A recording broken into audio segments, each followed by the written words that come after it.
तो infinity war हो गया, एंड गेम हो गया, इन्फिनिटी सागा खत्म भी हो गया। अब आगे क्या? जैसे कि हम जानते हैं कि ये मल्टीवर्स सागा है और ये एंड होगा सीक्रेट वॉर्स की मूवी से, लेकिन उससे पहले भी बहुत सारी मूवीज आने वाली है। ये हमने देखा था फेज 6 के अनाउंसमेंट पे, जहाँ की बहुत सारे स्पॉट्स खाली थे और बहुत से रूमर्स कह रहे थे कि यहाँ पर एक मूवी हो सकती है, विश्व युद्ध हल्क, यानी कि वर्ल्ड वॉर हल्क। और हम इसी के बारे में बात करेंगे कि ये मूवी कैसे होगी, यानी कि इसके इवेंट्स कैसे अनफोल्ड होंगे। और बहुत सारा काम इस मूवी के लिए ऑलरेडी किया जा चुका है और हम सबको पता भी नहीं चला। पहले ही बता देता हूँ कि ये सारी इन्फॉर्मेशन लीगल से है, जिन पर कि थोड़ा सा विश्वास किया जा सकता है, लेकिन पूरा नहीं। तो शुरू करते हैं। तो सोचो, अगर एंड गेम वाला इवेंट सच में होता रियल वर्ल्ड में, तो क्या होता? एक दिन एलियंस की आर्मी आती है और वो अच्छा खासा डैमेज करती है एक कंट्री को। लेकिन हमें क्या, हम तो इंडिया में रहते हैं और इंडिया पर कहाँ एलियंस आते हैं। लेकिन गवर्नमेंट ऐसा नहीं सोचती। वो सोचती कि अगर एलियन का अटैक होता है तो हम क्या करेंगे, हमें कौन बचाएगा? हमारे पास तो कोई सुपर हीरो की टीम छोड़ो, कोई सुपर हीरो तक नहीं है। और यही होने वाला है मार्वल के अंदर बाकी कंट्रीज में। वो भी चाहेंगे कि उनकी कंट्रीज में कोई हीरो हो, या हीरो की टीम हो, या एडवांस टेक्नोलॉजी हो, जिससे कि वो फाइट कर सके ऐसे किसी डेंजर से जो कि बैगनी रंग का हो, या किसी दूसरी कंट्री से जो कि उनके ऊपर अटैक करती है। और जैसे कि मार्वल में एंड गेम के बाद सुपर हीरोज की पॉपुलेशन में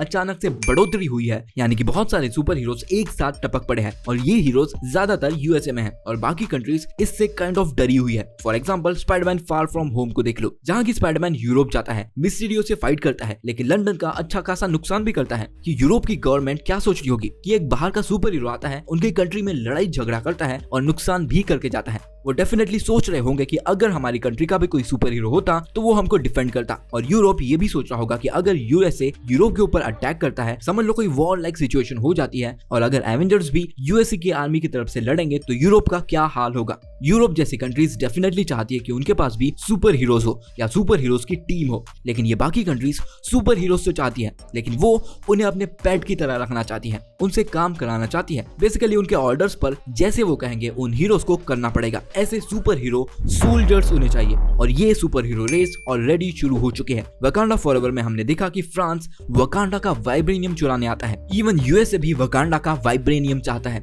क्यों? इसीलिए कि वो इससे कुछ वेपन्स बना सके या खुद के हीरोज बना सके और खुद की कंट्री को पावरफुल बना सके। और इन वेपन्स और हीरोज को बनाने का स्टार्ट हमने देखा डीओडीसी से, जो कि है डिपार्टमेंट ऑफ डैमेज कंट्रोल। ये ऐसी एक बॉडी है जो कि सुपर हीरोज से हुए नुकसान को ठीक करती है। ये लाइन दुनिया के लिए है, लेकिन अंदर ये लोग एक आर्मी टाइप की ऑर्गेनाइजेशन है जो कि सुपर हीरोज को कंट्रोल करना चाहती है। ये हमने देखा नो वे होम में, जब डीओडीसी पीटर को गिरफ्तार कर लेती है। मिस मार्वल में वो मिस मार्वल पर अटैक करते हैं। शी हल्क में देखा कि कैसे इनका पूरा जेल है जहाँ की वो विलन्स या हीरोज को भी रखते होंगे। अब ये डीओडीसी डेफिनेटली हीरोज को यूज करके उनसे वेपन्स बनाना चाहती है। हमने ये ऑलरेडी देखा फार फ्रॉम होम के एंड में कि वो सारे टोनी स्टार्क के ड्रोन्स को कलेक्ट कर लेती है और ये इन सारी चीजों को रिवर्स इंजीनियर करके अपने लिए वेपन्स बनाएंगे या हीरोज बनाएंगे या सोल्जर्स बनाएंगे जिनको कि वो कंट्रोल कर सकते हैं। और ये हमने ऑलरेडी देखा कि डीओडीसी ने उन ड्रोन्स का यूज करना शुरू कर दिया है मिस मार्वल में। और कहा जा रहा है कि ये सारी चीजें captain America brave new world और थंडरबोल्ट्स में अपने चरम सीमा पर होगी। कंट्रीज अपने अपने अलग अलग सुपर हीरोज बनाने की कोशिश करेंगी। हम यहाँ पर एक सुपर हीरो के अलग अलग वर्जन्स देख सकते हैं। जैसे कि अभी चाइना दूसरे प्रोडक्ट्स को कॉपी करता है, वैसे ही चाइना और दूसरे कंट्रीज अपने अपने हीरोज के वर्जन्स बनाना चाहेगी। हो सकता है कि चाइना चाइनीज कैप्टन अमेरिका बनाए, अलग अलग हल्क्स बनाए। कंट्रीज ऐसे मटेरियल्स को ढूंढना शुरू करेगी जो कि उनको हीरोज या वेपन्स बनाने के लिए यूज कर सके,